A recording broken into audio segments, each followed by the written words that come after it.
Texans 10-7, AFC South champions, back-to-back years. Looking at just the regular season, was this a step forward for the Texans?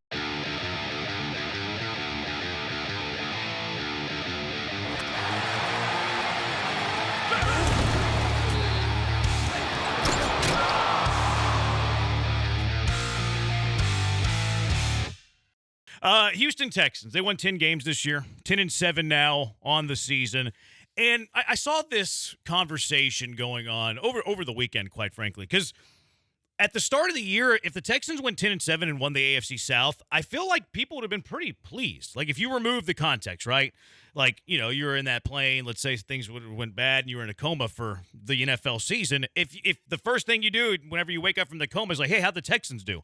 AFC South champions 10-7. I think you'd be like, oh, that's good, considering their strength of schedule, like talking about how difficult this season's going to be with the first-place schedule as opposed to last year with a fourth-place schedule. If you remove the context of the season, I think people would be happy with the result of 10-7, back-to-back AFC South champion. But when you look at the actual context of the regular season, it kind of makes things murky. It's like, was this a step in the right direction? Was this a step forward? Is this positive momentum? Are we going the right way, or did we regress? Is CJ Stroud going the right way, or is Bryce Young passing him up? So it's kind of interesting when you look at the context and remove the overall just record of the year. So when you look at this regular season, we have to eliminate postseason from this conversation. And quite frankly, we do realize and understand that the postseason's going to change the calculus of how we view the 2024 Houston Texans. But if we look at just the regular season, do you think that this has been a step forward for the Houston Texans? Yeah, you know what?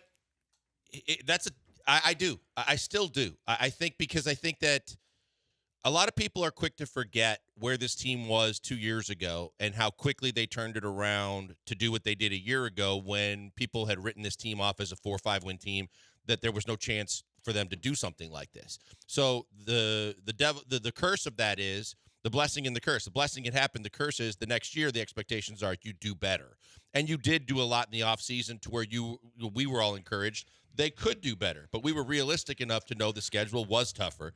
And I think that I still think they're going in the right direction because I think with a first-time head coach, first-time offensive coordinator, rookie quarterback on his second year, at a certain point, there were going to be bumps in the road. They were going to have to learn some lessons along the way and take some lumps because of the fact that there was some inexperience on all three fronts. And I think that that's a lot of what we saw this year because you're right. The window dressing is, as a big picture, it's a successful season. You won the division and you got double-digit wins. From a game-by-game and play-by-play perspective, when we dissect it like we do, it's a different story because of the ones that got away or the ones that you should have won that you didn't, and the mistakes when they did happen and how they affected games and outcomes. I think that that's where you might look at it differently. Okay, so you think it's a step forward? I think it's a step forward. From 2024, 2025, going into next season, and again, we're removing the playoffs for the sake of the conversation out of this, step forward. And maybe we can even say that they get eliminated from the divisional round like they did last year. So it's like the same exact result when you look at only record and only where you were, eliminated from the postseason. I don't have the same feeling. And maybe we had a caller yesterday say that I'm too negative on the Houston Texans. I don't think that I'm negative. I think I'm a realist. I think that I'm a realist when it comes to a lot of things. I feel like they went backwards. Like, you look at them offensively specifically, and this is probably where they've went backwards the most. You could even make an argument that they went forward defensively, but I don't think that they went forward defensively greater than they went backward offensively. I think it's the inverse. I think they went backward offensively greater than they went forward defensively. And look, we're talking about CJ Stroud, and maybe we were, dumb to do this, but I feel like this was going on nationally too. We weren't the only ones. We didn't get this local bias and like, oh yeah, CJ Stroud, top 5 quarterback. Like, this was a national conversation. You looked at quarterback rankings, CJ Stroud was anywhere from top 5 to top 7, and a lot of times top 5. Was very much a guy who was a popular bet to be the MVP.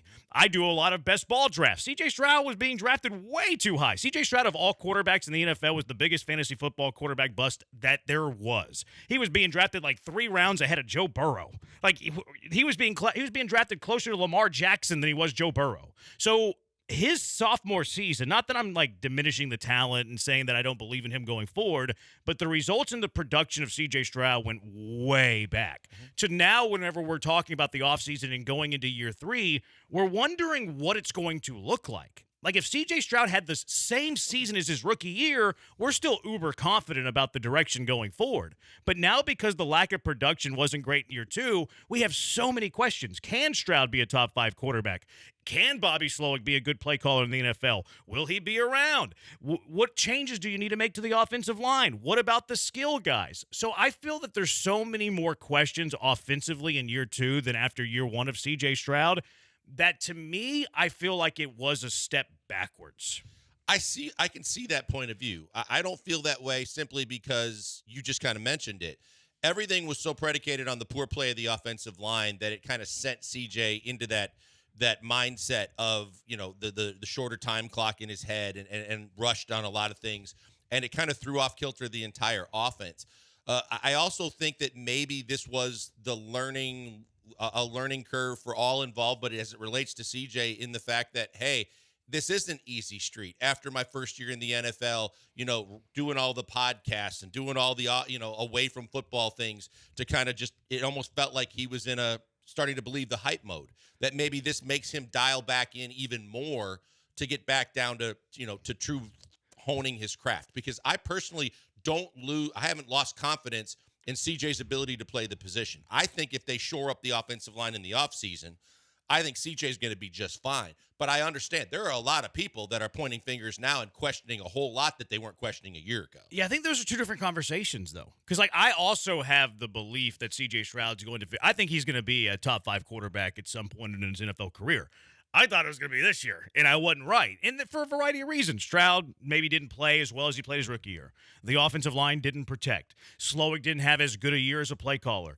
The skill position guys got hurt. Like, a variety of different reasons. The schedule was more difficult than it was a year ago. Do I think that factors into the overall production of the offense in CJ Stroud? Of course it would.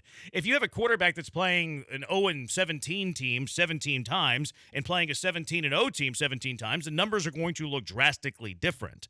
But yeah, that's why I think they took a step backwards. Where do you land on this, Brian? I do think they took a step backwards. I mean, the defense, though, it's kind of what you laid out, Jeremy, where I think the defense was better than they were a year ago, but the offense took such a major step back that it kind of overshadows the gains that you made on defense, with Stingley playing a full year, obviously getting a great rookie year out of Cam Bullock and some of the other additions they made on the defense. You plotting that I pronounced it correctly? More people are catching on. Have you noticed that?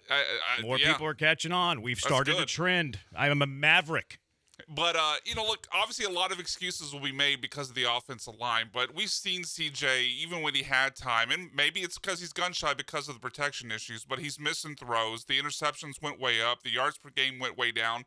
And overall, even if you want to say the offensive regression was equal to the offensive progression, I don't believe in a team being able to actually stay neutral. There's no such thing as neutral to me in the NFL. If you're staying even, you're actually falling behind. Teams like the Chargers are better than they were a year ago. The Broncos are on the way up. These teams that were behind you, even if you're staying the same, the teams behind you are gaining, and they're eventually going to pass you. So I would say overall it was a step back. Because if you're standing still, you're not doing what?